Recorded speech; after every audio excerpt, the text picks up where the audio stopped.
Hola un día más a la Resma y hoy es un lujo contar, como siempre, siempre es un lujo aquí en la Resma, pero hoy especialmente porque tenemos a Jaume Pallardó, autor valenciano, nacido en 1978, pero afincado en estos momentos en Castelló. Y nada, y es autor, antes lo comentábamos, antes de darle al grabar, ¿no? De uno de los cómics de anticipación más visionarios, o que luego la realidad lo ha puesto como más visionario de lo que nos ha pasado en estos últimos años, como es La Muerte Rosa, ¿no? Un cómic que empieza a dibujar en 2017 y que bueno, mantiene su recorrido porque el año pasado vio una edición en Francia, gracias a la editorial La Cafetière, y donde también ha recibido muy buenas críticas y muy buena acogida. Bienvenido, Jaume, y me consta que vienes de París. Sí, hola, buenas a todos y te tengo que corregir porque el cómic lo terminé en 2017, pero lo empecé en el 14. Fíjate. Sí, y sí, ya ha llovido mucho. Y nada, sí, bueno, estuve este fin de semana en París en un pequeño festival que hay allí sobre críticos, sobre teoría de cómic, pero también están invitadas las editoriales independientes, como es el caso de La Cafetière, y bueno, como el libro todavía está vivo, pues me invitaron, estuve allí y genial, la verdad es que muy bien. Fue todo un poco loco porque es un fin de semana, pero muy bien. Ujú. ¿Y cómo te sientes después de 8 años todavía hablando de este libro, ¿no? A ver, pues he pasado por millones de fases, porque claro, yo el cómic cuando lo hice, en un principio nadie lo moví por España y nadie lo quería publicar y empecé publicándolo online. Es decir, fue un cómic que yo hice completo más como desafío personal que o sea, como proyecto para publicar, porque es que ya había enseñado proyectos y la verdad es que no funcionó bien con esto porque, o sea, si yo desarrollo un proyecto, lo enseño a medio terminar, que, bueno, generalmente ya sabéis, ¿no? Se manda una sinopsis y unas cuantas páginas hechas. Después de recoger muchos rechazos, a lo mejor ya no te quedan energías para hacer el proyecto. Entonces ya me ha pasado esto y después de la muerte de persona me ha vuelto a pasar y es que no soy capaz de, luego de levantar el proyecto. En cambio, si es un proyecto que yo ya tengo armado, es decir, tengo el cómic al 80% terminado, que es el caso de La Muerte Rosa, cuando lo tenía casi 80% es cuando empecé a mostrarlo, con lo cual cuando me rechazaban decía, da igual, lo voy a acabar. O ahora que estoy, os lo he comentado un poco antes, que me obligo un poco a terminar todo un boceto ya terminado, sé todas las páginas que voy a hacer, etcétera y tal, al enseñarlo ahí lo puedo defender mejor o en el caso de que me rechacen todos, me digo, pues bueno, pues ya me buscaré yo para publicarlo online o autopublicación o lo que sea. Pero cuando está en la fase, digamos, más frágil, que es el proyecto está acabado de nacer, que tienes muy poco todavía, cuando recoges rechazos y eso, luego es muy difícil tú sentirte fuerte para pelearlo. Entonces, pues esa es la historia. Ujú. No sé si he respondido a la pregunta. ¿Sí? La has ¿No? respondido, Sí, sí. vale. Te hemos perdido el audio, Gerardo, no se te escucha. No se escucha nada. A ver si... Yo creo igual... Vamos a ver. Bueno, yo sí que te quería preguntar con esto de, de estos proyectos, ¿no? Que esta manera de presentar proyectos y que luego se te quedan encallados y tal, me gustaría saber cuántos proyectos han acabado en la orilla, ¿no? Por culpa de este proceso, Jaume. Pues a ver, déjame que piense. Tengo un primer proyecto que moví, además que lo moví en Francia también, que era así tipo juvenil, ese no. O sea, era Gus Fringson y los piratas del espacio. Y era una cosa así juvenil. Era un cerdo que conducía una nave espacial que era un submarino amarillo, con un pato que era así el tipo del pato Donald, que se llamaba Pepe, yo qué sé, unas mis rayadas. Y ese lo moví y no. Luego hice un proyecto que se llamaba Minúsculos, a partir de que luego lo convertí en una historia corta y la presenté a un concurso de Valencia, el Valencia Crea y tal, y me dieron una mención, no fue el primer premio, ni el segundo, no sé, lo convertí en un cómic de 4 páginas. Y recientemente, pues un proyecto que se llamaba El hombre sin nombre también lo moví en esta fase, digamos, embrionaria y no, y también, pues me lo rechazaron y luego ya es que, pues, no sé, no sé, pierdo la fe o lo que sea. Y luego otras cosas que ni siquiera he llegado a enseñar, quiero decir, no sé, es que esto es como muy frágil todo y entonces, pues eso. O sea, Ujú. por lo menos se me ocurren tres. A ver si ahora me escucháis. ¿Se Sí, ahora escucha? sí. ¿Sí? Sí. Vale, ya está. Es Alto que y claro. me había desconfigurado el micrófono. Nada, yo te quería preguntar, Jaume, por todo el principio de la obra, ¿no? De La Muerte Rosa, por ir centrándonos ya un poco en ella. Bueno, pido perdón también a la gente que nos vea y nos escuche por esta voz de mierda que tengo hoy. Disculpadme. Pero es curioso porque, claro, efectivamente es una obra que cuando uno la lee, todo lo que te viene a la cabeza es cosas relacionadas con la pandemia de la COVID-19, pero como tú bien cuentas en el epílogo que añades en la edición integral, en realidad tiene su origen en otra cosa, ¿no? Muy diferente. Sí. Sí, bueno, yo estaba escribiendo un cómic, otro cómic que nunca hice, pero yo ya estaba con la idea bueno, había hecho en ese momento el cómic este juvenil que me había rechazado por todas partes, había sacado, mira, que lo tengo aquí, el Plexiglass, que creo que Marc Ujú. lo conoce, Sí. ¿vale? Que lo hice para la Asociación de Ilustradores de Valencia y fue una cosa un poco a mi bola, no sé, como lo que se me ocurría y funcionó bastante bien y dije, pues igual menos juvenil y más a mi bola, ¿no?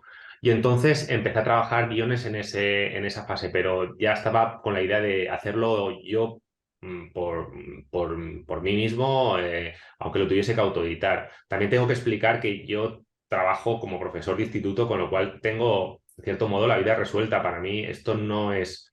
Lo digo porque sé que hay gente que son profesionales que viven de esto, entiendo que ellos muevan los proyectos y funcionen de otra manera, ¿vale?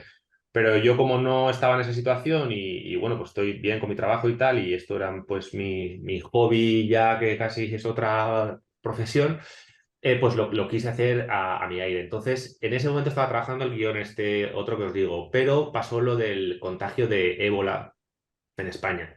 ¿Vale? Ujú. Entonces, yo estaba en el momento adecuado de lanzarme a escribir algo largo, no muy contento con lo que estaba escribiendo, y de repente me dije, wow, ¿cómo sería imaginar un mundo en el que hubiese un supervirus tipo ébola y esta imagen, ¿no? Yo suelo funcionar así, se me ocurrían las imágenes de los tíos con las máscaras en una especie de mundo distópico, me encantó. Y nada, y empecé a trabajar a partir de esas imágenes que me venían a la cabeza. Estuve investigando, vi que habían habido otros casos de pandemias, sobre todo en Asia, y ahí ya encontré muchas de las imágenes que luego hemos visto nosotros con el COVID, ¿no? Y claro, es que no me anticipé a nada, simplemente pues hice un trabajo de investigación, esas cosas estaban por ahí, yo las fui metiendo en el álbum y nada, y luego sí que es verdad que hay una cosa que ha pasado un poquillo de puntillas, pero en 2014 acababa de aparecer Podemos. Entonces, toda esa, y bueno, pues la política, ahora ya estamos un poco agotados, ¿no? Pero en ese momento estaba como muy presente en el debate, etcétera, y pues bueno, yo me estaba muy empapado de todo esto y lo plasmo un poco en el cómic, ¿no? Generando en el plano, digamos, político de la historia. Vemos que hay ahí una especie de bipartidismo en modo dictadura y la tercera opción, que es la que pone en duda el sistema en general, pues bueno, es muy interesante su planteamiento, pero bueno, también es un tanto caótica cuando la vemos de cerca, ¿no? Y bueno, eso lo meto por ahí, ¿no? Y luego yo quería hablar pues también pues de cosas que yo sentía que estaban en nuestra sociedad, pues a través de la ciencia ficción, distorsionándolas un poco, ¿no? Este tema de pues, vivir una vida en la que estás completamente aislado, conectado a las redes y tal, y luego pues vas a un sitio y es todo un follón, ¿no? Cuando las discotecas estas, ¿no? Que estás como muy tranquilo en tu casa y luego es como al boom, al reventón, ¿no? Esos contrastes que antes de la pandemia pues ya podíamos sentir y que la pandemia, por supuesto, agudizan, ¿no? Pero sí que es verdad, Gerardo, que es difícil de leer el libro sin pensar todo el rato en la pandemia, pero sí, se fue concebido pues antes. Esto que dices de la documentación a mí me parece súper importante porque efectivamente la ciencia ficción más anticipativa, ¿no? La que más acierta, siempre tiene que ver con eso, con documentarse muy bien. Estoy pensando, por ejemplo, en un cómic sobre ecología reciente que se llama Sun. No sé si lo habéis podido leer, lo ha publicado aquí Nuevo 9. Lo tengo aquí y todavía no me lo he leído, me lo recomendó Pau Weiss, me lo Ah, compré, tiene una pinta brutal y lo tengo en la lista, en la montañita que todos tenemos por leer, pero bueno, ya lo engancharé. bueno, pues hay muchas cosas que yo estoy seguro de que van a acabar pasando en los próximos 5 años, ¿no? De cómo cambian pequeños comportamientos ante la carestía de determinadas cosas, ¿no? Pero claro, es porque hay una documentación detrás muy intensa, ¿no? Una investigación que a ti te permite anticiparte, ¿no? Y así en la muerte, por ejemplo, vemos mogollón de cosas. Bueno, a mí de entrada me pasó que lo que más me impactó fue al principio cuando el protagonista, que es profesor, sale dando clase online, ¿no? Porque claro, eso es una cosa que tal cual ha sucedido así, tal cual lo cuentas tú. Bueno, eso me pasó a mí, porque claro, yo ya había hecho el cómic y es que me encontré con esa situación. Entonces pensaba mucho en Alan Moore, ¿no? Que él siempre dice, pues el creador es un mago, cuidado con lo que tal, ¿no? Y yo decía, guau, tío, a ver si tengo aquí un poder y estoy aquí. Y encima, como a mí me gusta ser un poquito negrito a la hora de las historias, es decir, negrito en el sentido de pesimista y me sale por ahí. Y luego yo soy un tío la más resalado, optimista y divertido, pero cuando me pongo a escribir me sale un poco, pues bueno, ese punto pesimista y digo, pues vamos bien, porque si todo lo que voy a dibujar se va a cumplir, pues vamos amañados. Pero bueno, bien, no es una broma. Hombre, siempre has sido, bueno, ya el primer cómic que te leí, que es El régimen de Plexiglas, siempre has jugado con elementos de la realidad y lo que has sido siempre es un gran narrador, o sea, tú eres un gran contador de historias. A mí no hay historieta tuya, incluso en tus fanzines color carne que veo que tienes detrás, no hay Mm. ninguna historieta tuya que no haya ahí un mundo, un universo, aunque sean 4 páginas, ya construyes ahí un mundo con una documentación y con una premisa. Sí, es que es lo que me gusta, quiero decirte. A mí me divierte mucho imaginarme un mundo y desarrollarlo. Lo que pasa es que sí que es verdad que esto no es suficiente para escribir una historia. Luego te das cuenta que el peso tiene que residir sobre los personajes y las tramas, ¿no? Entonces a mí de partida las tramas no me llaman, me las encuentro más tarde.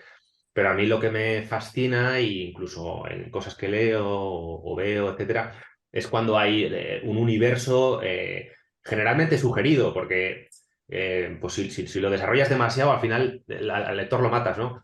Pero se sugieren mundos alternativos, etcétera, que al final los más interesantes son aquellos que hacen un reflejo de nuestro propio mundo. Es un poco extraño, ¿no? Tenerte que ir a una ciencia ficción o un mundo fantástico para hacer una reflexión sobre tu propio mundo, pero a mí es donde encuentro pues un encanto que también me gustan historias costumbristas y realistas, ¿no? Pero de entrada eso me cautiva muchísimo y como lector, ya digo, espectador y creador también. O sea que sí. Esto que dices a mí me parece muy interesante porque hoy en día vivimos en un contexto en el que dentro de la ficción más mainstream siempre hay una tendencia a desarrollar mucho los mundos, ¿no? El world building famoso, ¿no? Mm. Crear como mucha información para que tú sigas consumiendo, sigas eh, profundizando en el mundo de Star Wars o en el mundo de la saga que toque, ¿no? En cada momento. Sin embargo, con La Muerte Rosa yo recuperé en su momento cuando lo leí la primera vez y lo he vuelto a recuperar ahora cuando lo he releído, esa sensación de desconcierto, ¿no? De no tener toda la información, de no saberlo absolutamente todo, que me parece súper interesante y mucho más potente a nivel narrativo, ¿no? Bueno, no sabría decirte, yo intenté mostrarlo, pero ¿sabes lo que pasa? Que quizás jugó a mi favor el hecho de que entre los elementos que yo quería poner en la historia era una historia de amor, ¿no? Porque que en principio eso yo lo quise meter como una broma realmente, porque pues ya sabéis que los dibujantes de cómic pues muchas veces pues cuentan historias personales que suelen ser pues de inadaptación social, porque son unos frikis que están encerrados en su casa dibujando, y muchas son pues de historias románticas, de fracaso, etcétera, ¿no? Bastián Vives, por ejemplo, trabaja mucho en esa clave, ¿no? Incluso el último cómic, hay una viñeta que ha corrido mucho por ahí, que está la chica, pues, no sé, es una historia de amor, la chica le dice, ahora la frase exacta no la recuerdo, pero esto de los cómics es una cosa de chicos heridos, ¿no? O algo así, ¿no? Entonces, quise hacer la broma de generar un mundo distópico, porque a mí me gusta mezclar muchas cosas. Es que, a ver, yo hago esto por diversión propia, lo que pasa es que luego a veces me paso de la raya, ¿no? Pero en esta historia quería mezclar esas dos cosas que a mí me parecían como que no, salado y dulce, de historia distópica, no sé qué, no sé cuántos, con la historia romántica medio de broma. Pero claro, a medida que lo iba desarrollando me di cuenta que de broma nada, que estaba contando una historia pues de desamor, que cualquier persona se puede sentir identificada y que probablemente cualquier persona ha vivido, ¿no? En mayor o menor medida. Y entonces, claro, eso le da una fuerza, y además es la primera parte de la historia, le da una fuerza y así el mundo queda como sugerido y es como tú comentas, pero me podría haber salido de otra manera. Quiero decirte que yo mismo estoy aprendiendo a este tipo de cosas y estas afirmaciones que hago alrededor de los personajes, etcétera, son descubrimientos que yo hago a medida que voy construyendo historias. Las historias cortas que también he hecho es que es otra dinámica totalmente distinta. Ahí es que son 4 trazos, Ujú. pero a medida que te metes en una historia más larga, pues ya está, pues las tramas de los personajes, los mundos, etcétera y tal, ¿no? Entonces ahí pues hay que construir el sudoku con todos los elementos. A ver, es fascinante. O sea, a mí me encanta hacerlo. Ujú.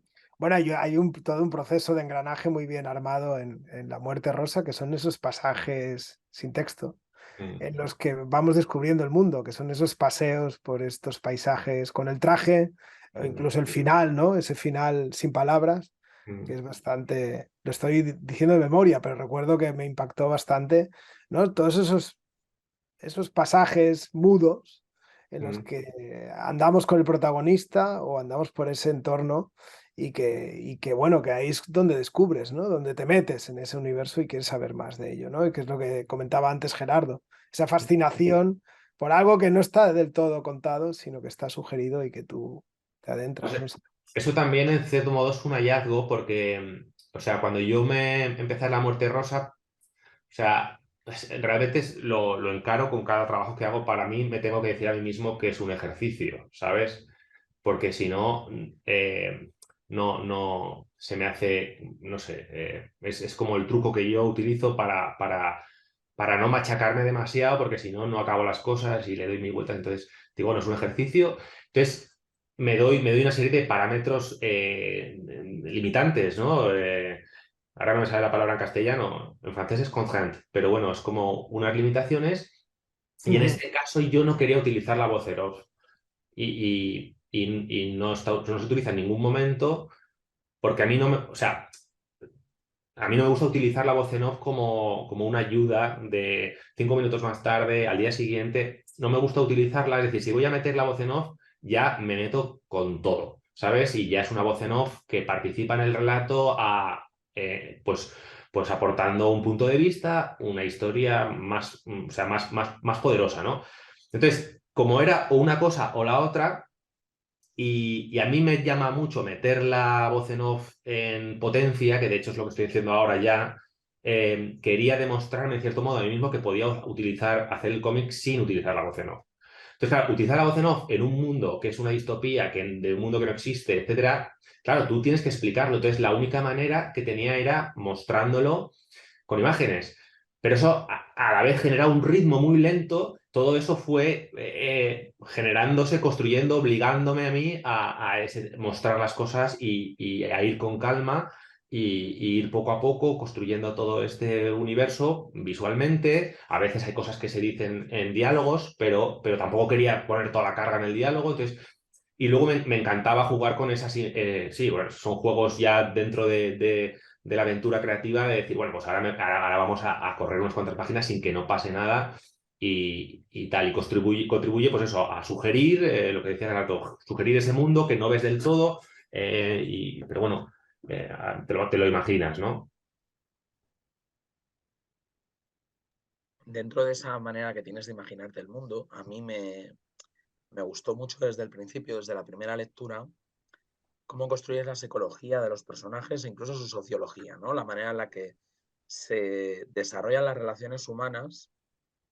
Y yo creo que ahí sí que tienes tú una capacidad para intuir o para imaginar cómo sería una sociedad formada por individuos que se han criado en orfanatos, que no han tenido unas relaciones familiares como las que nosotros conocemos, y que hace que sean individuos a veces muy naif, otras veces son como muy fríos, ¿no? Les tienen un punto ahí de falta de empatía a veces con sus semejantes. Y sí me gustaría preguntarte por cómo trabajas todo eso, si fue un proceso muy intuitivo o si realmente hiciste ahí un ejercicio intenso de imaginarte cómo seríamos en esas circunstancias. No, fue totalmente intuitivo. Fue totalmente intuitivo, aunque yo sí que quería que el personaje, el personaje en cierto modo, no sé si conocéis, el Candide de Voltaire es un personaje, pues, bueno, es como más ambicioso porque es un recorrido, un planteamientos filosóficos, ¿no? Pero él sí que es una especie de personaje neutral que está encontrando su lugar y se le van ofreciendo varias alternativas, ¿no? Entonces tiene la pareja formada, hay una pareja que está formada, luego conoce otro que pues pasa de las parejas, diferentes grupos de... Entonces yo sí que tenía en la cabeza que el personaje fuese recorriendo diferentes formas de enfocar el mundo, también como un poco lo que decía antes, como un reflejo de la realidad actual en la que, pues bueno, la familia tradicional pues ya hace tiempo que está transformada recorremos el mundo y vemos diferentes formas de entender lo personal y lo social y dentro de nuestra propia sociedad, ¿no? Y este personaje que es como una especie de mirilla sobre ese mundo, necesitaba que fuese como muy naif para poder recorrer todo esto, porque él se va dejando llevar, pero va intentando, va mirando esas diferentes soluciones vitales, porque claro, él de repente parece que encuentra una, bueno, la chiquilla esta que conoce y tal, pero no le acaba de funcionar bueno, jugó un poco a eso, ¿no? Entonces sí que lo tenía presente, pero el desarrollo de los personajes fue una cosa muy intuitiva. Pero también piensa que yo trabajo en un instituto, soy profesor, entonces, claro, veo hordas de 300 alumnos ahí cada año, quieras que no, pues además se reproducen los patrones. Es que quiero decir, los heavies con la camiseta negra de Iron Maiden y al final de la clase siempre están, ¿no? A lo mejor ahora no llevan la de Iron Maiden, pero ese perfil se repite, ¿no? La pandillita de los guays, no sé qué, e incluso te diría los guays, pero que estudian mucho, pero son muy cachondos, no sé qué, las chicas, no sé qué. Se repiten una serie de conductas sociales, van transformándose a lo mejor el grupo que escuchan o la pintilla que gastan, pero entonces, en ese aspecto sí que tengo experiencia, ¿no? Sociológica, por decirlo así. Ujú. Oye, y precisamente una pregunta, una curiosidad, una cosa muy graciosa, ¿no? Que hay, ahora me he dado cuenta al releer. Ahí, digamos que tenemos dos grandes profesiones en este mundo, que son los ingenieros y los médicos. Claro, en un mundo post-pandemia que ha Mm. arrasado con todo, son las dos profesiones principales. Y luego el protagonista, como suspendió algunos exámenes, acabó de maestro. O sea, esto me hizo mucha gracia. Supongo Claro. que es una especie también de broma tuya, ¿no? Interna. Sí, claro, totalmente, totalmente. O sea, quiero decirte, el personaje, sin serlo, porque bueno, tampoco es que yo quiera contar una historia mía concreta, pues de desamor ni nada tal, pero hay cosas mías. De hecho, el personaje también pues, dibuja y cuelga cosas en internet, pues bueno, los dibujos que cuelgas, esa experiencia, bueno, yo la he vivido mucho, ¿no? Colgar, pues tener un blog, no sé qué, tal. Vas colgando tus dibujos un poco ahí al vacío. Bueno, por supuesto, es profesor, ¿no? Y eso sí, es tal cual. Y bueno, yo sí, bueno, a ver, yo fui profesor de secundaria un poco también de la misma manera, ¿no? Porque a Carollas Artes tampoco conseguí encontrar un camino profesional artístico y poco a poco, pues bueno, me hice haciendo profe. No era mi vocación, pero me he ido haciendo, que es un trabajo que disfruto y que me gusta. y ahora mismo un poco compagino con lo de los cómics, pero obviamente es mi prioridad de vida, ¿no? Pero bueno, sí, yo acabé un poco de rebote, mucha gente acaba de rebote, ¿no? En otros sitios tienes que cursar una formación específica para ser profesor de secundaria, aquí no, no sé cómo acabará porque hay 1000 cambios, pero bueno, yo llegué así.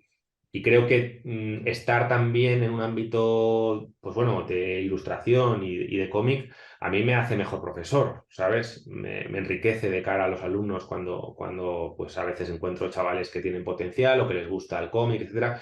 Pues yo no voy contando por ahí lo que voy haciendo, pero cuando lo comparto, pues sé que puede tener un valor.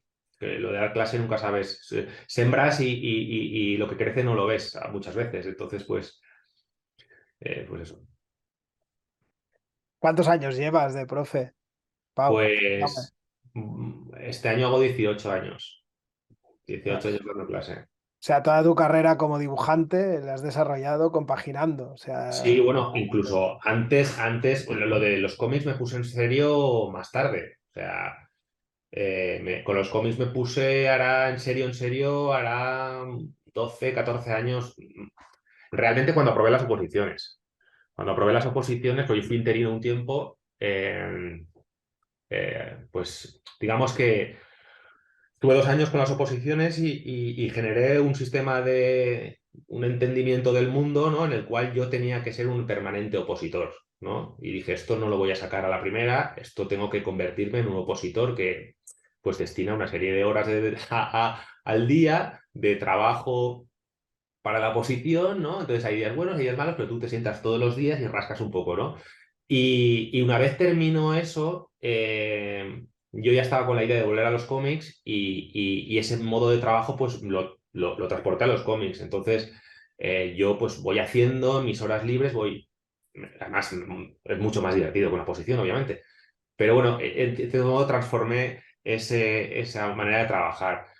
Más que trabajar por proyectos, es decir, yo voy haciendo porque sé que si trabajas para un proyecto, luego pues igual generas un vacío y tal. Entonces yo cuando acabé La Muerte Rosa me puse con el fanzine, pero bueno, era como, es una religión, ¿no? Compré la religión de ser dibujante de cómics y eso. No sé si me he explicado bien. Pero bueno, antes sí que estaba con el tema de cortos, estuve haciendo animación, pero era una cosa más por proyectos que iba haciendo. Porque yo cuando estudié Bellas Artes, bueno, me gustaban los cómics, hacía cómics y participé de hecho en Kowalski Fly de Gerard Miquel, en paz descanse, una trágica pérdida pero fue él el que me buscó a mí porque yo participé en un concurso de cómic de Alacuas y participé en los últimos números y luego en Bellas Artes yo estaba con los cómics por los primeros años ahí pues que iba a hacer cómics, participé también en un fanzine, Chotacabras, en fin. Pero hicieron unas jornadas de cómic que en la universidad que vino Max, vino el tío de monográfico, vinieron varias personalidades súper interesantes y claro, el panorama que pintaron fue desolador. Yo estoy hablando de 1999 o 98. claro. Un panorama desolador, la gente era todo preguntas, pero volveremos a los 80 tal. Y yo, claro, yo sí que había leído mucho de pues el Zipok, el no sé qué, todas estas revistas, Carlos Jiménez, todos estos rollos muy ochenteros y tal. Y, y, y claro, el panorama que pintaron fue tan devastador que yo salí de esa charla diciendo, bueno, olvídate del cómic, que con el cómic no vamos a ningún lado. Y dejé de hacer cómic, así de bestia. También en aquella época daba historia del cine, bueno, del cine y tal y cual, y entonces me empecé a tirar por ahí, luego acabé haciendo animación y pues, hice unos cortometrajes, animación también, con personas, no sé qué, ya proyectos con gente y eso, pero trabajar con gente es como muy tal, y para mí ya que estaba con lo de profe, me funcionaba bien lo de ir dibujando y poco a poco pues quise volver a lo de los cómics. Ujú. Por lo que comentas, deduzco que no dejaste nunca de dibujar. O sea, lo tenías ahí como una segunda opción. O Sí, siempre dibujabas dibujando, siempre vas con un cuaderno. Tú siempre vas con un dibujando. cuaderno, Jaume. Tú vas con un cuaderno por la vida. Con un cuaderno. Sí, ¿O no? sí, sí, voy con un blog de viaje. Mira, tengo aquí el que tengo ahora. A ver, pero esto lo hago. Esto es porque, claro, yo como persona que trabaja en el instituto y pues mis prioridades son trabajar en el instituto y tener una vida personal y ya en los huecos hago el cómic. Lo que pasa, pues a veces me voy de vacaciones, pues nos vamos fuera, no tengo el ordenador, no puedo hacer mis orillas. Entonces vi todo este mundillo del urban sketching y dije, pues tío, muy bien, ¿no? Me voy de viaje y me pongo a dibujar y la verdad es que es una cosa que me encanta. Y tengo aquí, pues, no sé, pues voy dibujando gente que veo en la calle, bueno, el típico, además me encanta verlos, yo qué sé, el de Chris Ware es fascinante, mira estos torremolinos, que hay un sitio ahí que hay una bandera LGTBI gigantesca delante de un McDonald's que pone Home o Whopper, bueno, pues yo qué sé, o sea, y voy haciendo, pues, acuarelillas, os estoy enseñando los mejores, aquí también hay mucha basura, pero bueno, en fin, sí que me gusta, pero siempre he dibujado, sí, siempre he dibujado. Ujú. Marc, perdona, cuando quieras, amplíale la pantalla a Jaume, ¿vale? Que es que te he hecho anfitrión antes. Ah, Ante mi pérdida de disculpa. micrófono. Entonces tienes que Vale, ser vale. tú, ¿vale? Cuando vayas a enseñar más cosas, Jaume, yo creo que mejor que le amplíes la pantalla, Marc. Le amplío, ¿no? Te puedo, como esto se puede, bueno, luego lo miraré y ya, En ya sus está. 3 puntitos. Le anclas y ya está, ya salen grandes. Vale, perfecto. No, nada, y cuando dices que lo dejas en frío, ¿no? Yo antes preguntaba, decías, lo dejo en frío, pero luego hay un momento en el que retomas el cómic, ¿no? Que es como a partir del 2000, ¿es Plexiglass realmente el primer, Eh, el encargo te viene por la no, PIB no, o no? no. Creo que es este de minúsculos que hice.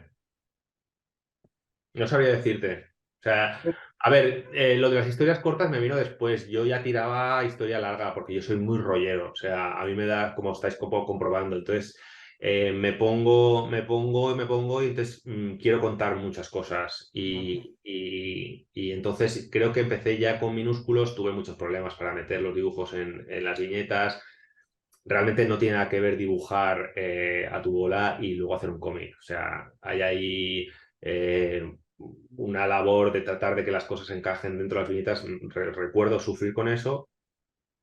Pero bueno, yo venía ya, había hecho algo de animación. O sea, yo cuando decidí dejar los cómics, estuve haciendo animación, sigues dibujando, y luego me pasé a los cortometrajes con personas. Lo que pasa que, claro, hacía los stories, entonces los stories los hacía muy currados. Y luego, pues también yo como profe, pues he estado en muchos institutos y para ganarme a los alumnos o para que me respetasen en el aula, lo primero que hacía es ponerme a dibujar en la pizarra. Porque si te ven que dibujas bien, ya dicen, ah, bueno, por lo menos dibujar, ¿no? Entonces, claro, yo volví a dibujar, estaba con los cortometrajes de personas, porque la animación es un currazo, y también veía, porque yo me especialicé en animación, pero veía que la gente que terminaba trabajando en animación pues terminaban siendo un engranaje dentro de ruedas mucho más complejas y realmente solo que hacían que dibujar y a mí yo quería inventarme toda la película, ¿sabes? Entonces hice algunas animaciones yo por mi cuenta con el programa este de Flash que era muy accesible pero claro, en animación acaba siendo a ver cómo diseñas las cosas para no pegarte la currada. O sea, si entra alguien por una habitación, en vez de cogerlo, que abre la puerta y viene hacia ti y lo ves andar, pues lo cortas por la mitad para no dibujar las piernas, para dibujar la puerta, porque claro, es mucho trabajo, ¿no? Entonces luego me pasé, porque me reuní con, bueno, hubo un momento de colegas que estábamos con el tema del cine, entonces nos pusimos a hacer cortometrajes. Y eso me gustó mucho, trabajar con gente me gusta y tal. Pero claro, tiene muchas limitaciones. Entonces, si a mí me llamaba lo de los mundos que estábamos comentando antes, siempre tienes que escribir las cosas pensando en lo que se puede hacer con lo que tienes.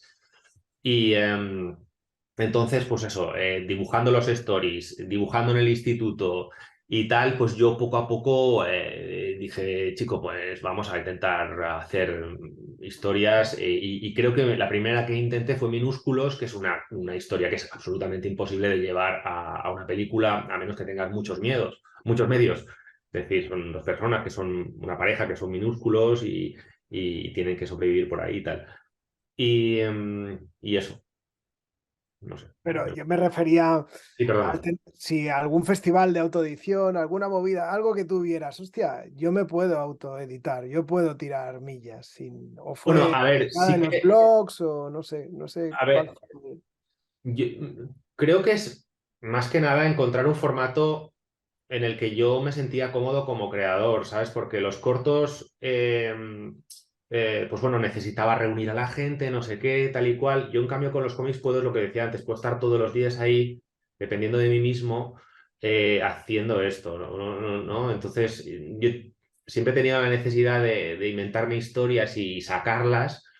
Y como dibujante, pues soy muy visual, entonces, a ver, lo de la escritura, pues no he ido por ahí, pero bueno, sí que tengo ganas de contar mis historias, que me rondan la cabeza, me gusta sacarlas, me gusta montarlas, ese juego me fascina. Y entonces he ido buscando el medio en el que hacerlo. Puede ser que también en ese momento, ahora, pues ya te digo, 14, 15 años, pues vi que lo del cómic empezaban a salir cómics, empezaba a salir novela gráfica y yo dije, por ahí esto es lo que yo quiero hacer, que se empezaban a publicar cosas muy chulas, otras muy horribles y lo típico, ¿no? De decir, guau, pues esto yo lo puedo hacer mejor, ¿no? Pero sobre todo con formatos largos que yo creía que podía ir por ahí, ¿no? Entonces, pues son un cúmulo de circunstancias, pero sobre todo una necesidad de hacerlo, porque también sí que es verdad que hay algunos periodos de mi vida en los que no he hecho nada creativo, digamos, que solo he sido una persona que va a trabajar y luego vuelve a su casa y se tira en el sofá y tal, y ese tipo de vida pues, me mataba. O sea, lo he probado y no puedo. O sea, necesito, a mí me sienta bien. Y necesito hacer mis pequeños juegos creativos, a mí me divierte muchísimo y me hace estar más a gusto conmigo mismo, ¿no? Esto lo hago todo para mí, ¿no? Ujú, Entonces es un poco eso. ujú. No sé si Gerardo puede hablar, lo veo un poco apurado, pero si no, yo tengo, te Eh, lanzo, porque He tenido un ataque de tos que casi muero, pero creo que me he recuperado ya. no sé si tienes algo alguna pregunta ahí en el buche, o si no. Yo tengo muchas curiosidades con la muerte rosa, sí. Mm. Antes has pasado un poco por encima de toda la parte política y sí que me gustaría que volviéramos un poco a hablar de eso porque me parece otro aspecto muy interesante del libro. Todo lo que tiene que ver con esos dos partidos, Ujú. pero también con cómo aparece ese grupo de personas que niegan la existencia real del virus. Eso me parece muy interesante porque, claro, luego eso lo hemos visto en una clave totalmente diferente en la realidad. Sí. También lo abordas, de hecho, en ese epílogo, ¿no? Que comentábamos antes. Y sí que me gustaría Sí, que nos comentaras un poco de eso. necesitaba abordarlo porque, a ver, es que he tenido lectores que me han venido en plan de, igual lo clavaste, tal, o sea, yo, perdona, que no, ¿eh? Que no voy por ahí. A ver, yo cuando lo desarrollo, pues, a ver, es que, claro, se ha pasado tanto, pasa todo tan rápido, pero recuerdo que a la aparición de Podemos, etcétera, pues uno de los lemas era pues que había una posibilidad alternativa al sistema, o sea, al sistema general, ¿no? Capitalista. O sea, iba un poco, o sea, sigue habiendo ese debate, ¿no? No digo que no exista, ¿no? Pero con el 11M, etcétera y tal y cual, ¿no? Pues eso pasaba a primera línea, ¿no? Del debate político y entonces me parecía muy interesante que en el universo que yo había creado, pues, cuál es el sistema, o es un sistema que está basado en un virus, pues la contestación es que el virus no existe y que es toda una gran engañifa, ¿no? Entonces, en mi visión transformada, que ya no se puede leer así, pero el virus en cierto modo es la mentira del capitalismo, ¿no? Entonces se crea esta especie de dictadura que la mantiene por los más interesados, porque tanto los ingenieros como los médicos pues viven alrededor de esa realidad que se han creado y esta gente dice, no, perdona, es que esto no existe, esto es para nada es así.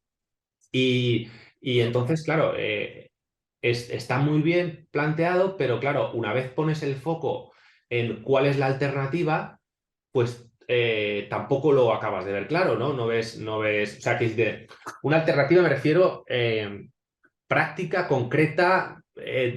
Entonces, pues ahí yo hago broma, ¿no? Entonces, cuando te acercas a ver este grupo, pues yo hago ahí una especie de broma los hago un poco ridículos, ¿no? Pero bueno, no creo que para nada las alternativas al sistema capitalista sean ridículas, ¿no?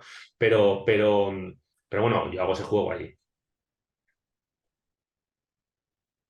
Y nada, y eso sí que es verdad que hay una fantasía que recorre un poco el cómic, que es que el personaje la imagina, que es irse directamente a las montañas y vivir sin máscaras. Hay una especie de, de juego ahí que él imagina que esto sucede, pero es uno de los finales, ¿no?, que yo barajaba, que efectivamente es el final feliz de la historia en la que pues bueno, ellos escapan a todo esto y se van a vivir fuera de la ciudad en plan hippie total y sin las máscaras y tal, ¿no? Eso es una especie de final, pero luego, pues bueno, la realidad no es así y el final pues no es ese, ¿no? Ahí ya me pongo un poco duro y también, pues bueno, el tema es que el tema de las dictaduras también me parece muy interesante. Bueno, eso ya es me voy por otro derrotero, no sé si me he dejado algo en el tintero respecto a lo que querías plantear, pero bueno, esa clave sí que está y...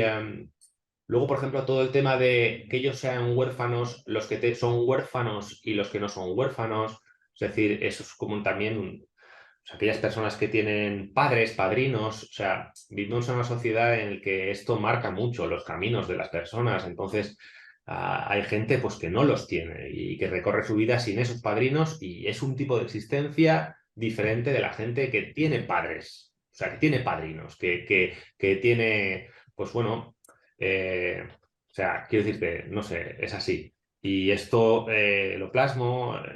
Luego también, pues hablo un poco, cuando hablo de la ciudad de cristal, que es como la otra ciudad, que es como una especie de superciudad, es como es Barcelona, ¿no? O sea, así como la repera. Perdona, Pau, digo, Marc. Barcelona por decir una, ¿eh? Puedo decir un París, un Londres, un Madrid, lo que sea, una gran ciudad maravillosa, Nada, llena de nada, cosas, nada. tal, Está No te bien. preocupes, pero Gemma. Sí, sí. son ciudades, en cierto modo, de una manera así un poco tal, pues son ciudades en las que si no tienes pasta te echan, porque es que es de cristal y es una burbuja, entonces directamente estás fuera de la burbuja, ¿no? Y de hecho hay gente que está ahí fuera, ¿no? Como, y dice, pero no se mueren del virus y dice, pues no lo sé, es que a nadie le importa, ¿sabes? Y bueno, pues ahí hice también mi coñita, ¿no? O sea que sí que es un cómic muy, muy político en ese aspecto de, claro, yo lo voy transformando y ya, pues para muchos lectores igual no les llega, ¿no? Pero bueno, estaba en mi razonamiento, sí. Sí, y hay muchos detalles que a mí me hacen ver que es un tema casi que lo has meditado bien. Por ejemplo, hay un momento en el que casi de pasada en un diálogo se dice que, a fin de cuentas, se está haciendo mucho negocio con todas las movidas que se tienen que comprar por las medidas higiénicas, de desinfección y demás, ¿no? Que bueno, que no deja de ser también eso, capitalismo puro y duro. Claro, es que, o sea, que creamos un mal y luego a la vez todas las soluciones, ¿no? O sea, lo que se decía de los antivirus, no sé cómo está ahora la película, ¿no? Pero pues el propio que hacía el antivirus, me refiero del ordenador, era el que hacía los virus, ¿no? ¿Sabes? Y entonces, pues hemos creado un mundo que es un poco así, ¿no? Te inventas la necesidad y el producto que la va a resolver. Ajá. No, y de hecho, con la pandemia del COVID-19, pues yo no soy ni mucho menos negacionista, pero vamos, nada. Pero sí que me di cuenta de que tomé conciencia de que una de las mejores formas que podría tener un Estado totalitario de controlar a su población es con algo así. Hombre, Porque al final, totalmente. claro, es como que, hostia, no, es que claro, hay un motivo serio para detener Claro. a la gente, para confinarla en su casa y demás. Y sí que medité eso, ¿no? Y cuando leí La muerte rosa, claro, dije, hostia, míralo, aquí está. Totalmente, totalmente. Y claro, pues la mayoría de nosotros, de forma cabal, hemos puesto por delante de todo la cuestión de la salud y no queremos entrar a pensarlo, pero es que realmente es la mejor jugada para tener controlada una sociedad, o sea, tocarle la salud, la vida y la muerte. Entonces, pues ya los tienes pues como quieras tenerlos. Pero luego hemos visto que las sociedades pues tienen un límite de resistencia, ¿no? Y incluso aunque sea va a petar esto, ¿no? Y bueno, el negacionismo es una expresión de todo esto. Pasa que, claro, luego tiene también muchas aristas todo esto y por ahí se meten muchas cosas, ¿no? En el negacionismo. pero claro, por supuesto que tiene sentido que la gente se lo plantee y lo dude, y incluso la propia vacuna, ¿no? Poner en duda. Pero yo he sido súper defensor de la vacuna, pero quiero decirte, pues también estamos viendo que a lo mejor, pues yo qué sé, a saber, ¿no? Claro, estamos en una situación mucho, mucho mejor con relación al virus, entonces, pero claro, ha habido momentos muy críticos, es que ha sido muy loco todo. Ujú. Bueno, incluso Bueno, en China ahora mismo Sí, sí, siguen con sí. una política muy radical que no está muy alejada de lo que se ve en La Muerte Rosa, en realidad, Sí, en sí, no, cuanto a no, han represión. leído el libro seguro, han leído el libro seguro, y dicen, por aquí, este es el camino, o sea, sí, sí, o sea, totalmente. bueno, es una constante en todas las historias que he leído de ti. De hecho, a ti te descubrí pues leyendo una reseña en Le Monde Diplomatique, que Mm, precisamente no es un diario conformista con el régimen, sino más bien es un diario crítico. Y ahí es sí. donde leí una reseña de Plexiglas y luego a partir de ahí contacté con la PIP para pillarme este fanzine y tal, ¿no? O sea, tú siempre has sido un tío posicionado políticamente, Jaume. Bueno, como ciudadano del mundo, pues la política es que pues, está por todas partes, entonces es imposible no estar posicionado, quiero decir. Es como pues, la ropa, ¿no? La ropa que llevas, ¿vas a ir desnudo o vas a ir vestido? Es que tienes que decidirlo. Entonces, Ujú, pues, obviamente es una postura ante el mundo, pero que no tengo o sea, no soy categórico con mis formas de pensar, soy muy crítico con todo, ¿sabes? De hecho, pues al final hago crítica de todo, más de unas cosas que de otras, obviamente, pero no encuentro la solución o sea, no te voy a decir cuál es la solución porque es que es todo muy complicado, o sea, no sé. Pero bueno, sí, obviamente es respecto a una serie de temas. Pues sí, tengo unos valores y como autor, pues eso va a salir. ujú. Pero soy muy de la broma y soy muy sarcástico y entonces pues me voy a cachondear de todo, o sea, siempre, aunque sea con humor negro. Mm. Oye, antes nos habías enseñado la edición francesa de la obra. Sí, A mí sí, sí que sí, me sí. gustaría, si quieres, que lo enseñaras un poquito para que la gente lo Ah, vea. sí, sí. Hazle grande, Mark, please. Ya A ver está si hecho. puedes. Ah, vale, ok. A ver, Está hecho grande, aunque no lo veáis, está La anclado. muerte rosa, en un principio fue esto, que lo he traído también, que es el bocetillo con el que trabajé, que me lo, me lo, me lo pegaba para leerlo, para tener la sensación de pasar de página y tal. Está lleno de recortes y cambios y historias en trozos porque no me cabía toda. Luego lo publiqué en internet, luego los de Contrabando Che Books, que era una colección de libros de autores valencianos, que eran de unas 100 páginas, pues lo vieron y me dijeron, oye, pues podía sacarlo. Ellos no habían hecho cómic, se lanzaron, pero la colección era de 100 páginas, entonces como esto es más largo, lo sacaron en estos dos tomos, ¿vale? Y luego pues ya sacaron el integral, ¿vale? Y es en blanco y negro como yo lo dibujé, ¿no? Entonces, por azares de la vida, pues resulta que hablo francés, entonces me lancé a buscar el editor francés. Bueno, no hace falta hablar francés, pero yo tenía esa facilidad de cara a enfocar el mercado francés. Entonces, afortunadamente conseguí que la Cafetier se interesase y ellos empezaron a trabajar en el libro. El COVID todavía no había ocurrido, o sea, empezó a ocurrir cuando hablábamos y yo hablaba con el editor y decía, tío, ¿estás viendo lo que está pasando? Está súper loco. Y él decía, sí, sí, es que quizás eso lo animó a lanzarse una edición tan, tan grande, ¿no? Porque eso, en comparación, me sabe mal hacer la comparación, pero la voy a hacer, lo siento mucho, ¿vale? Pues claro, es que es casi el doble, ¿no? Y encima esta es tapa blanda, esta es tapa dura, le han puesto el detallito este de aquí, que esto está muy guay, ¿no? Y luego también, pues el editor se pegó la arrancada y me dijo, oye, ¿y qué te parece si colocamos algo de rosa, ¿no? Y yo lo había pensado, de hecho, les había propuesto a los de contrabando que utilizásemos hojas rosas, ¿sabes? Yo no tengo ni idea de impresión, y entonces se lo dije, me dijeron, mira, vuélvete a tu casa que no. Pero ellos sí que me dijeron, podíamos utilizar el rosa en algunas partes y yo, ostras. Entonces empezamos a ver varias opciones. Y me dijeron, podía ser que cuando los personajes salen fuera están en rosa y cuando están dentro están en gris. Yo le dije, no lo veo, no lo veo. Pero me mostraron pruebas y yo dije, pues igual no queda tan mal, ¿no? Porque luego de repente, curiosamente, se generan algunas páginas que son divertidas porque pues tienes toda una página y luego de repente hay una viñeta que es en rosa, ¿no? O al revés, ¿no? Todo gris en rosa y tal. Y la verdad es que hicieron unas cuantas pruebas y dije, ostras, pues no está mal. O esta, por ejemplo, ¿no? Que ahí, como sale de aquí solo y fuera es fuera esto, pues hay algunas viñetas que tienen los dos tonos. Y lo hicieron todo ellos, ¿eh? O sea, yo, digamos que con este criterio, ellos tienen el chico que trabaja en la impresión, que es el que se pegó la currada del coloreado, por eso en los créditos el color, vamos, salimos los dos. Y, y claro, lo que pasa es que yo luego iba repasando, iba revisando. Y luego ya cuando nos estábamos lanzando, yo le dije, mira, pues había una cosa que yo siempre pensé que me encantaría, ya que nos ponemos con el tema del color, que es que en la parte final, ahí va spoiler, no sé si ahora deberíamos hacer un aviso de spoiler. Bueno, Queda hecho. ya está. Que Os no haya queda hecho nada. el spoiler. Yo dije, ostras, el personaje me lo cargo, ¿no? El personaje muere, ¿no?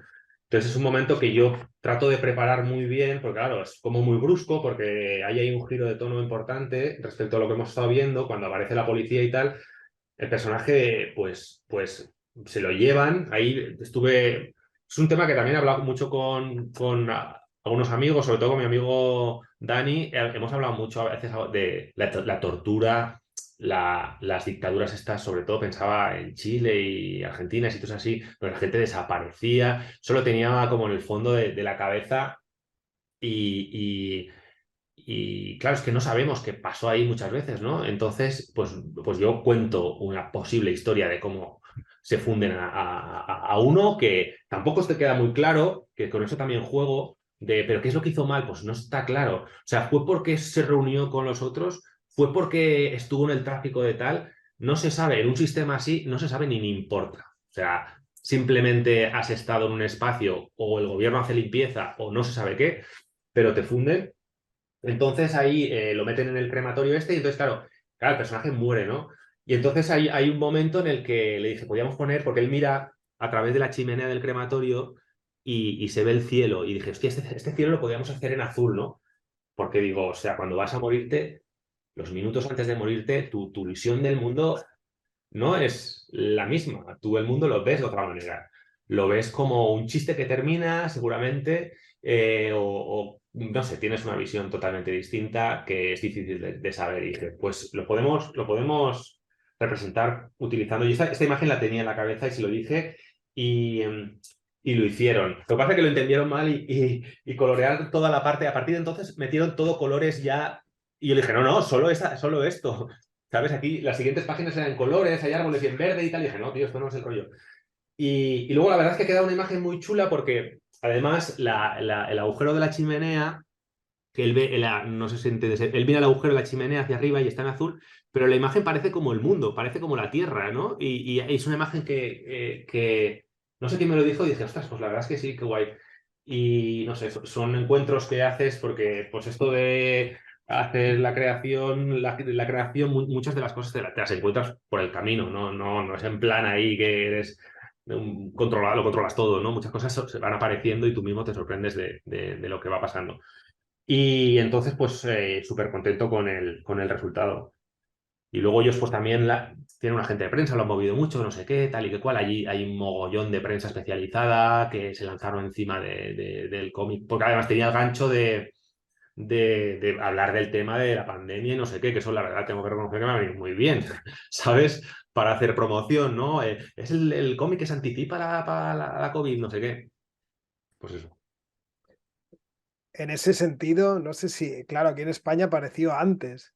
No sé si notaste una diferencia entre antes de 2020 y después de 2020 con la vida del libro aquí en España. Sí, bueno, en España sí que, pero es que fue muy rápido. Estaba cuando pasó la pandemia y luego ya el integral se editó ya en pandemia, creo recordar. Aquí en España sí que algunos periodistas sí que me contactaron y tal. Lo que pasa que el cómic al ser editado por una casa que no es de cómic, no se han movido mucho por los circuitos de cómic. Entonces, bueno, en ese aspecto la experiencia francesa ha sido totalmente distinta, porque era una editorial de cómic pues hay un tío que se encarga de esto, que es el agregado de prensa, ¿no? O el encargado de la prensa, no sé cómo es el término, que pues ha currado mucho y entonces pues yo cuando fui a Angoulême me invitaron, pues me entrevistó mucha gente, luego fui en Pascuas y también hasta me entrevistaron ahí en una televisión, en la radio, o sea, fue como una cosa muy loca, ¿no? Que si me permitís también, eh, de repente darme cuenta de que un libro es un producto comercial, que es una obviedad, ¿no? Pero la clave en la que yo había trabajado desde siempre como pues una aventura artística, claro, me di cuenta no, que es un producto y que tienes que estar ahí defendiéndolo, porque al final llega un momento que cuando ya te han entrevistado muchas veces, acabas repitiendo lo mismo como un loro, o sea, tienes ahí, o sea, ya no, ¿sabes? Y en Francia además las dedicatorias no son como en España, que haces una presentación del libro, se hacen preguntas y luego ya firmas, pero ya se ha hablado del tema. Allí te meten en una tienda con una mesa, tu silla, pero luego hay otra silla para el tío a la que le dibujas el cómic y él te pregunta cosas, ¿no? Entonces, claro, venía la gente y repetía yo, al final ya empiezas a desarrollar las 4 frases porque ya tu cerebro está frito. Y te conviertes, pues eso, en una persona pues en un comercial de tu trabajo, que también es un arte, también es algo que hay que aprender a hacer, no es obvio. Y esa dimensión, pues me la encontré de completo en la experiencia francesa, ¿no? No era esto lo que querías, pues toma. Pero bueno, bien, pues es lo que es. Y luego también que el cómic ha tenido muy buena recepción, etcétera, a nivel de crítica y tal, pero aquello, Francia es un paraíso y es una jungla. Porque tú te vas por Angoulême, bueno, Mar, tú lo sabes, o sea, esto está muy bien editado y alucinas, pero es que hay 14.000 libros editados así, es la guerra, las librerías, pues hay millones de novedades, o sea, los propios libreros te lo dicen, es que se pasan el día abriendo cajas, bueno, y aquí también, ¿no? Pero que es una guerra aquello, o sea, entonces sí que como país es un potencial que tiene potencial de hacerte tiradas muy gordas si hay un libro que pega el campanazo, pero bueno, aquello es la jungla, ¿no? Igual me estoy yendo de lo que estábamos hablando. Como he No, no, dicho, en antes, muy absoluto. rollero. No, no, en Es, absoluto. es muy interesante también hablar de esto, claro que sí. Sí, sí, sí, porque claro, como ya te digo, yo llevo mucho tiempo pues un poco a mi bola y tal, y no conozco la experiencia profesional de ser un autor profesional y todo esto, ¿no? Y hay ahí toda una serie de artes también, porque lo son, que tienes que aprender, pues, a hacer un dossier para venderlo, hablar con no sé quién, todo este rollo de las promociones, las prensas y tal. Y ahí es como tienes que ser un poco diferente o no sé, hay un aprendizaje que hacer, es una dimensión del trabajo que hay que hacerla, y bueno, pues simplemente hay que saberlo. Ujú. Tú además antes comentabas que la cafetera no deja de ser, dentro de este gran engranaje que es el mercado francés, un proyecto pequeño en Sí, el que, sí. en el que han funcionado muy bien, pero no deja de ser algo pequeñito, Sí. que supongo que hacerse un hueco no les es fácil a ellos tampoco. No, no, para nada. Pero bueno, quiero decir que es un proyecto pequeño, pero tienen a un tío contratado solo para el tema de la prensa, ¿sabes? O sea, son muy conscientes de que hay que posicionarse y esta persona solo hace que, pues, enviar esto a concursos, pues eso, buscar a la prensa, no sé qué, que menganito, que menganita, hablen del cómic, se lo envía gratis, no sé qué, no sé cuánto, tal. Luego hay una persona que solo se encarga de la impresión, ¿sabes? Quiero decirte. Claro, es que yo no conozco el mundo de las editoriales porque no he trabajado con ninguna editorial de cómic, mm, digamos, de cómic específicamente de cómic en España. Yo es que soy un novato, entonces esta es la experiencia que yo tengo. Pero con la editorial con la que he trabajado, que no era de cómic, pues este tipo de cosas a lo mejor nos han hecho que Ujú, no quiero criticarles nada porque, bueno, son unas fantásticas personas y ellos han apostado por el proyecto, ujú, pero el efecto ha sido distinto. O sea, a la hora de, pues, el tipo de papel, las tintas que vamos a usar, quiere decir que hay todo ahí, que bueno, que supongo que es normal en otros. Pero bueno, yo es la experiencia que yo conozco, ¿eh? No quiero comparar esa editorial con otras españolas, que lo harán muy bien también, seguro. ujú. no sé. Oye, Jaume, también tenías por ahí antes una cosa que nos has enseñado antes de empezar a grabar, Sí, que estaba muy chulo. Creo que era un proyecto, yo estaba como medio muriéndome por aquí de tos, entonces creo que era un proyecto nuevo que tienes, ¿no? sí, es el proyecto en el que estoy trabajando ahora. Mm, Entonces, claro, yo, pues, como estoy muy bien con la cafetier y tengo muy buen rollo con ellos y pues, tengo una muy buena relación, pues el siguiente proyecto que he desarrollado largo, pues lo estoy hablando con ellos. Entonces fui a París y les enseñé, bueno, ya les lo había enseñado, el proyecto que estoy haciendo ahora. Y pues, bueno, no hemos cerrado un contrato, digamos, pero bueno, parece que sí que hay algo de interés y estamos en una fase de cambiar algunas cosillas y eso. Y bueno, pues sí, os lo he enseñado porque pensaba que a lo mejor hablábamos del proceso de trabajo, de cómo voy armando yo mi cómic, pero claro, luego igual tampoco es tan interesante, entonces por eso os lo he enseñado. Pero Pero podemos aprovecharlo y así nos sí, cuentas sí, claro, cómo cuéntanos un trabajas. poquito. Ujú. Claro. sí, pues es un cómic de unas 200 páginas y esta vez sí que he puesto, claro, una cosa que yo ya venía deseando hacer desde hace tiempo, que es meter el off, meter un texto. ¿Vale? Entonces, ya en la dama mecánica de Ford de Cals que hice para Marc, sí, pues ya voy un poco por ahí, ¿no? Ujú. Y me encuentro muy cómodo funcionando con este sistema. Narrativamente me permite muchísimas más cosas a todos los niveles. Y luego también hice una cosa, lo que pasa que no lo tengo aquí, lo tengo en Valencia. El cómic que hice para lo del proyecto Estefanía, ese tú lo tienes, Marc, que es de vaqueros. ¿Me lo pasaste por mail? ¿Puede ser o no? No. Pues no lo sé. Este Hostia. lo hicimos y encima hicimos una cosa súper chula porque era en offset y era es tamaño, yo le dije que sea como un periódico de los antiguos, que es así que lo abras y todo abierto es como una A2, ¿vale? Entonces, visto así es una A3, ¿vale? Ujú. Entonces, lo parto, lo troceo, utilizo una trama de muchas casillitas y entonces es texto, imagen, texto, imagen, texto, imagen, texto, imagen. Y no sé si eso ya os lo mandaré no sé, igual lo tengo por aquí, igual lo puedo enseñar. Esto no lo tenía preparado, ¿eh?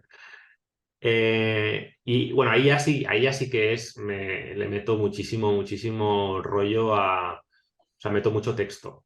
Es, Ujú. me estoy yendo por ahí, yo qué sé. Proyecto Estefanía, si quieres, mientras lo Sí, buscas, sí, cuéntanos, porque esto igual hay gente que nos está viendo, nos está escuchando y que no sabe sí. lo que es. Jaume, si nos quieres Pues contar. Proyecto Estefanía es una pandilla de escritores de Valencia relacionados con contrabando. Deciden hacer un proyecto loco de homenaje a Marcial Lafuente Estefanía, ¿vale? Que es el escritor este que hizo tantas novelitas de vaqueros de kiosco, en un formato muy pequeñito. Ahí tenemos Ujú. por ahí. Bueno, son unas novelitas muy pequeñitas y entonces ellos se inventan un mundo de vaqueros, los escritores estos ahí rodeados de cerveza, se inventan un mundo de personajes, pero claro, está girado un poco está cambiado a nuestra época. Entonces el personaje principal es una mujer vaquera, su madre es la sheriff y hay toda una serie de elementos súper locos para que los escritores se inventen historias con esos personajes, ¿no? Incluso hay una escaleta de acontecimientos, pero aunque luego los autores la han roto, ¿no? Y entonces es muy divertido porque cada escritor, son historias muy cortitas, lo lleva a su terreno y se inventa una historia diferente. Y entonces yo estaba ahí se ve que estaba cerca y entonces me comprometí a hacer las portadas con ellos, ¿vale? Entonces este proyecto ha ido evolucionando, al final lo lleva Mauricio, que es un chaval que se ha hecho o sea, ahora lleva él todo el proyecto y está empezando a sacar otras portadas de otros libros que no son de este proyecto. Y entonces, bueno, vuelvo. Entonces, el universo este creativo que ellos inventaron de los vaqueros, pues yo hice un cómic de esto, como el número especial, porque al hacer yo todas las portadas, pues yo he dibujado los vaqueros y tal y cual, y hice un cómic de esto. No sé si me he explicado bien. A ver si Alto y lo... claro, sí, sí. Sí, sí. claro, si quieres enseñarnos alguna cosilla, deberías tener permiso para compartir pantalla. En principio sí. A ver.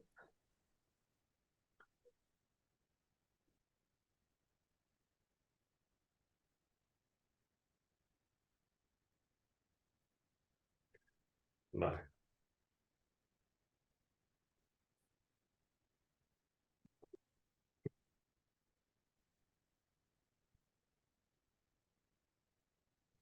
¿Se ve? Ahora poco a poco, sí, se ve. Pues bueno, es la historia, entonces pues utilizo la cuadrícula esta, son un 2 3 4 bueno, ahí chicos. Son un 2 3 4 5 6 por 4 es la cuadrícula. Y nada, pues entonces voy alternando. Entonces es como cuento, yo me invento la historia de este personaje que monta un periódico en Desert Hole, que es el pueblo este donde están los personajes estos, ¿no? Y bueno, pasa una serie de movidas. Aquí he puesto a Mancio Ortega, que es el cacique del pueblo. Y el personaje principal es la chica esta, no sé si tengo otra. Es esta que es la Jenny. Bueno, y aquí una serie de personajes y eso. Entonces aquí ya lo que decía antes del texto, esto es casi literatura, ¿no? Pero es que me divertí mucho haciendo esto, tiene algo problemilla con la droga y tal. Me divertí mucho con esto y ahora pues las cosas que estoy haciendo son un poco con el off, ¿no? Metiendo off y eso. Eh, y entonces la historia que estoy haciendo ahora, eh, os la enseño, pero muy rápido, ¿eh? Pues bueno, esto es lo que os enseñaba antes de... A ver si puedo meter esto aquí, no se ve. Se ven las capas. Las diferentes capas de trabajo. eh, vale, esta es la página, entonces, pues bueno, es la historia de una chica, que igual se ve un poquito mejor. Es la historia de una chavala que aquí esto no le hagáis caso porque estos colores no van así, pero bueno, este personaje que es Martina, se está viendo, ¿no? Las imágenes. Sí, sí. Vale. Pues bueno, ella quiere ser dibujante de cómics, pero le cuesta mucho porque tiene que buscar otros trabajos, etcétera. En fin, esa es la historia. Y bueno, pues ahí ya me enredo con... Es un cómic que habla sobre la creación de cómics, realmente. Y ella está escribiendo un libro, pero le van pasando cosas, vive en un mundo en plena transformación climática y política. Y bueno, como veis, ella hay un off que va acompañando todo el relato y hay un juego ahí de bitonos que vamos a cambiar. Y eso, entonces yo lo he traído por si vamos a hablar de proceso de trabajo, pues yo en un principio escribo un guión, escribo el guión así, ¿no? Con estos dibujos mal. Luego hago un boceto un poquito más currado, que esa es la fase nueva que he incorporado ahora, que es la que me permite, a ver aquí qué está pasando. Bueno, la que me permite enseñarlo a amigos y a lectores beta y eso. Porque claro, pues es una historia muy densa, entonces pues me ha venido bien escuchar las opiniones de la gente y sigue en metamorfosis esto. Pero bueno, ya cambiar a partir de aquí no es lo mismo cambiar de un texto, de un guión. Y esto ya lo utilizo, ya me vale para hacer la línea que la meto sobre esto, no sé, la línea, y luego pues ya el color, ¿no? Entonces todo esto ya se puede quitar y ya quedaría más o menos así, ¿no? Pues bueno, tachan. Es bastante elaborado el proceso, te lleva mucho tiempo. Soy bastante rápido, o sea, si no, no podría. Si no, no podría. En un principio yo lo que hago es trabajar en... El cómic está trabajado así, ¿vale? Esto yo lo trabajo con un Word, digamos, de guión. Entonces, ¿qué pasa? Que yo alterno lo que es escritura, por ejemplo, cuando es una escena de diálogos, lo escribo, ¿vale? Y luego, aparte, voy, vale, pues eran seis viñetas, esto lo pondré aquí. Pero a veces existe lo que yo llamo escritura en imágenes, que a veces la secuencia de acontecimientos es más rápido e intuitivo hacerlo con dibujos. Entonces, yo voy alternando las dos cosas, ¿vale? En La Muerte Rosa, que lo he traído aquí, los textos los escribí aquí. Pero claro, al empezar a trabajar con el off y ser tan potente esa parte, me conviene mucho mejor escribirla porque como está en metamorfosis y me gusta mucho cambiar la palabrita, esta palabrita no, esta otra que suena un poquito mejor, me viene mucho mejor tenerlo en escrito. Ujú. Y entonces esto aquí está todo con numeritos, ¿vale? Hay numeritos para reconocer las viñetas, etcétera. Y luego digo, pues la viñeta uno pues tal, tal, tal, ¿no? Entonces voy alternando las dos maneras. Escribir, pero también con imágenes. Pero este cómic yo ya lo puedo leer, pero no lo puede leer nadie más. Como he dicho antes, me vi que Nadar, el gran dibujante de Nadar, que es castellonense también, y me enseñó cómo trabajaba y él tenía esa fase intermedia, porque claro, yo con La Muerte Rosa pasé de eso directamente a hacer la viñeta ya directa, ¿no? Y él tenía esa fase intermedia y dije, ostras, pues está muy guay. Y entonces la he incorporado a mi proceso de trabajo y está muy bien porque me ayuda muchísimo voy más rápido cuando tengo que hacer la página finita. Es una cosa que puedo también mover, porque una página terminada cuesta mucho, o sea, a veces se hace, pero ya es un poco ahí, qué pena, cambiar las cosas de sitio. Entonces, un cómic que es muy complicado, porque, como veis, si me he pasado a este formato es para tener en cuenta la doble página. O sea, pues, la doble página es muy importante y, bueno, aquí hay mil mejunjes, variaciones y versiones, pero, claro, yo trabajo en doble página.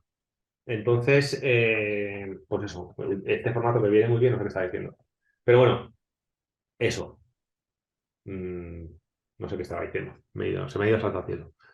Eh, no No, sé. que has incorporado este método de trabajo porque te Sí, ayudaba exacto. a no tener que luego recomponer las páginas, Sí, que era algo sí. más laborioso, ¿no?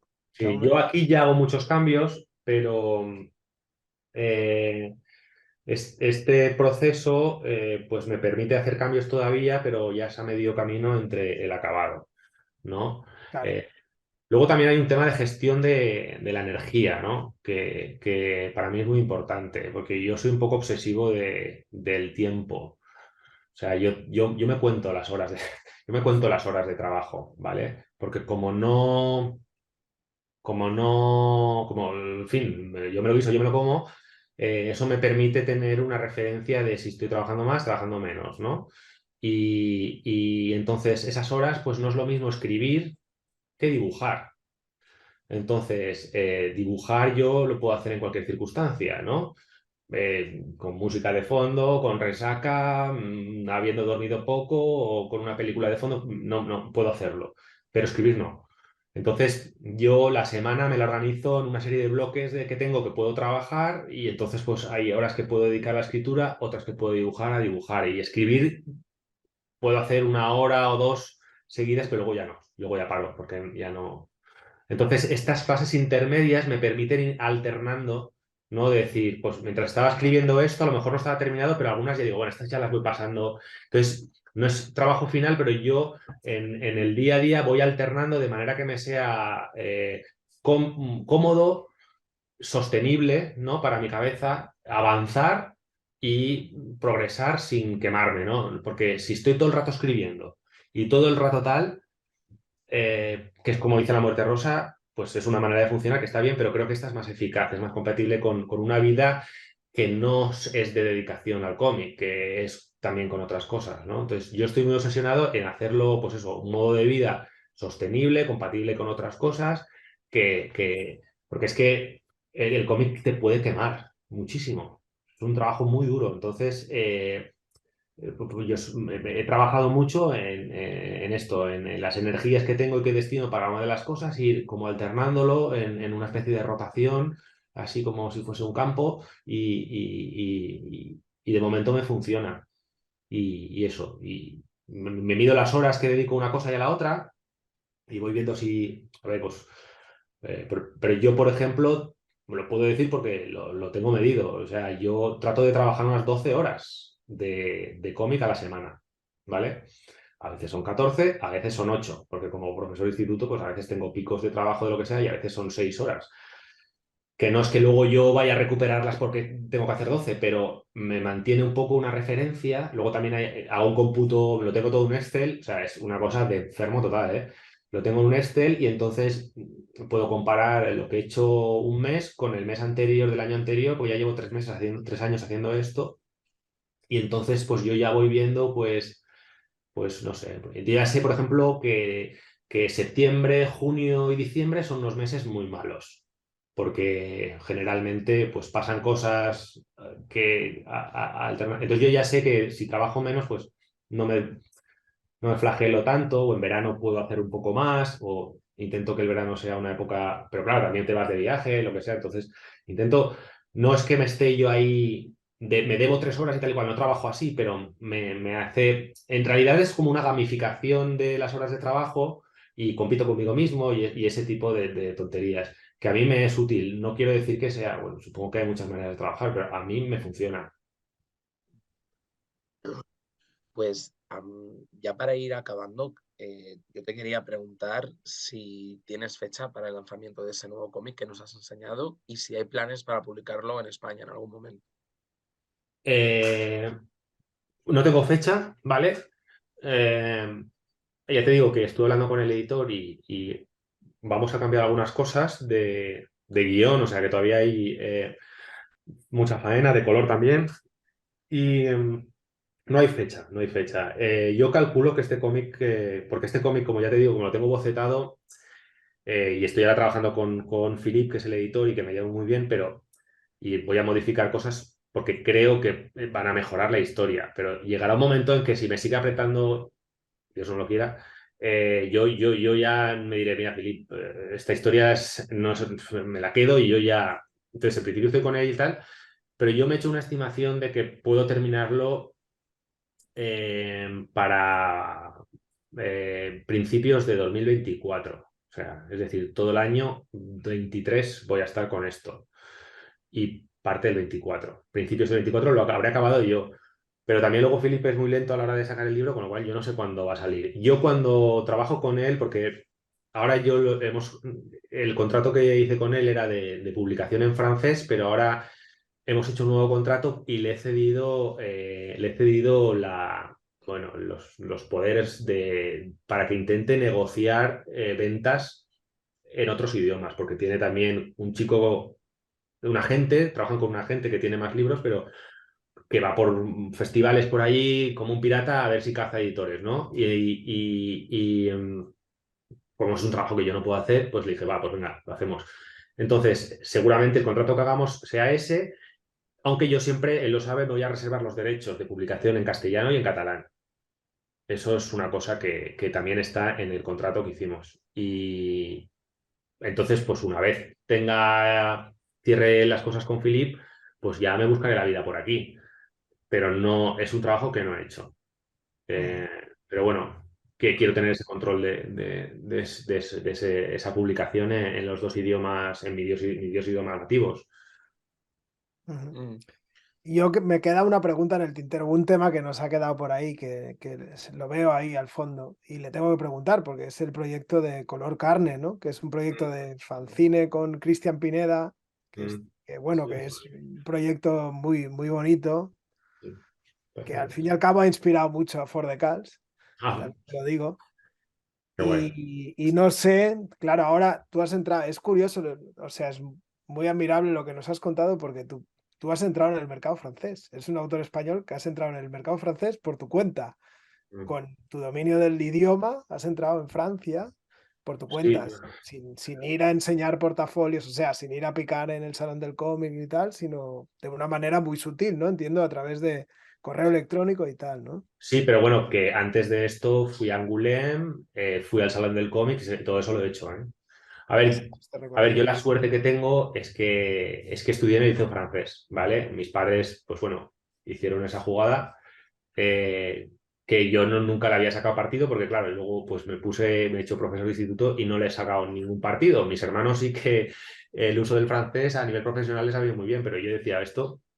Pero es curioso porque luego yo en el Erasmus y todo me fui a Alemania, no era consciente de la industria del cómic, incluso cuando yo dibujaba cómic al principio de los tiempos, no era consciente de la industria que había allí y de la ventaja que yo tenía controlando el dominio, o sea, el dominio que yo tenía del idioma, dice, a nivel académico, quiero decir, cuando os hablo de Candide es que lo leí en el colegio. Entonces, no es solo que hablo el francés, sino que el universo, digamos, literario o cultural, pues lo he estudiado. Entonces, ahí hay puntos en común que acercarme a los editores, pues es una ventaja muy grande que tengo con relación a otros autores. Es horrible decirlo, pero es la verdad. Y claro, cuando fui a Angoulême la primera vez a enseñar cosas, esto que os digo no me sirvió de nada, pero me di cuenta que no valía la pena ir en persona. O sea, podía hacerlo por correo electrónico y además, porque luego todos los contactos que generé fuera para mándamelo luego un correo, no sé qué tal. Entonces, pues nada, me hice la lista de editoriales y cuando tenía Muerte Rosa y tal, hice pues bueno, hay una especie de PDF molón de no sé qué.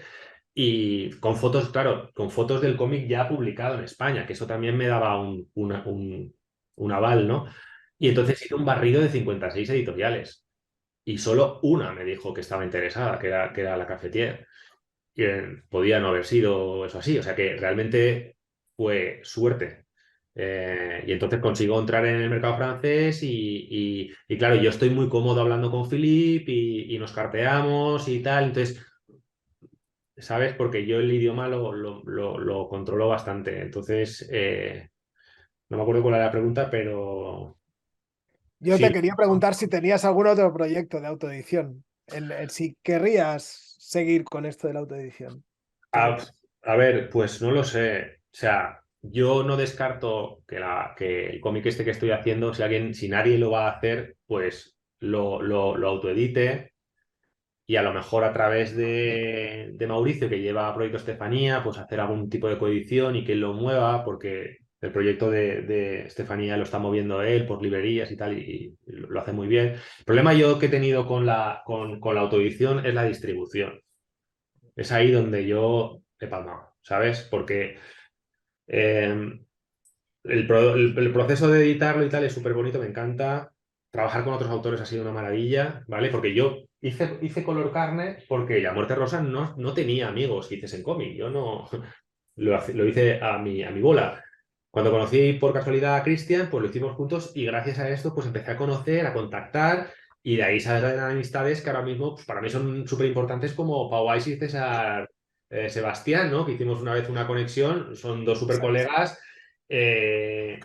Julia Cejas también, que ya la conocía antes, pero bueno, en fin, que yo ahora ya tengo amigos con los que contar, con los que desahogarme de mis neuras del mundo del cómic. Pero lo hice porque también no tenía fuerzas para lanzarme a hacer un proyecto largo de como La Muerte Rosa, ya acabé agotadísimo. Pero quería seguir haciendo cosas y dije, bueno, pues historias cortas y de hecho mis historias cortas de Color Carne, pues sí, cada una está hecha, pues una está hecha a lápiz, la otra está hecha a tinta, en una uso trama, estoy explorando. Estoy explorando cosas, juego con el color, que no es mi fuerte. Esto era un requisito de Cristian, que a él sí que le gusta trabajar con esas gamas así tan locas. Para mí fue un ejercicio brutal. Entonces fue un experimento y me agoté sobre todo en el tema de la promoción, de la distribución, que me enrollo muchísimo. Eh, ahí llevar las cosas a los sitios, ahí me consumía un tiempo que yo no puedo ofrecer. Ujú. Entonces, a mí el problema que tengo es ese con la autoedición. Me gusta el modelo online. Quizás, ¿sabes? Y de hecho, La Muerte Rosa empecé a hacerlo así. No sé cómo va a evolucionar la industria de la lectura del cómics, pero sería un posible camino. Yo no lo descarto. Ujú. Eh, Ujú. porque sí que me doy cuenta que me encuentro más cómodo haciendo mis proyectos, intentando sacarlos adelante, que intentar hacer un proyecto que le guste a un editor y a partir de ahí tal, eso me parece que no estoy cómodo con ese funcionamiento, no me gusta. Ujú. Y puedo hacerlo también, ¿eh? Porque también hay que decirlo, que no vivo de esto, y bueno, que ya lo he dicho antes. Que respeto mucho todas las maneras de trabajar y sobre todo también, y esto me gustaría que quedase claro, o sea, los editores tienen que dar condiciones, los contratos tienen que tener, o sea, tienen que respetar el trabajo que implica y estar bien pagados con porcentajes de royalties adecuados. O sea, que tú quieras llevar tu proyecto hasta el final porque es el tuyo, no significa que tengas que plegarte a condiciones chunguísimas, que eso también es otro tema, esto ya daría para otra regla. Pues si queréis lo podemos dejar aquí con esta invitación o propuesta de Jaume para que otro día hagamos Sí. otra diferente. Pero bueno, lo podemos dejar aquí, así yo me voy a morir por ahí de un ataque de tos ya de una vez. Y, y nada, pues como siempre, muchas gracias, ¿no? Tanto a ti, Jaume, por dedicarnos este ratito, como a todo el mundo que nos ha estado escuchando. Muchas Ha sido, gracias. ha sido un placer. Respecto Hasta al la tema de los próxima. contratos, deberíais hablar con gente más bregada en esto, que hay muchos por ahí y que pueden contar historias de terror con este tema. Desde luego, sí, sí. Pues mira, igual hay un tema para un especial de la Resmamark en el futuro. Sí. Pues sí, estaría bien. Y ahora le voy a El dar especial de Halloween. el especial. Bueno, gente, lo dejamos aquí.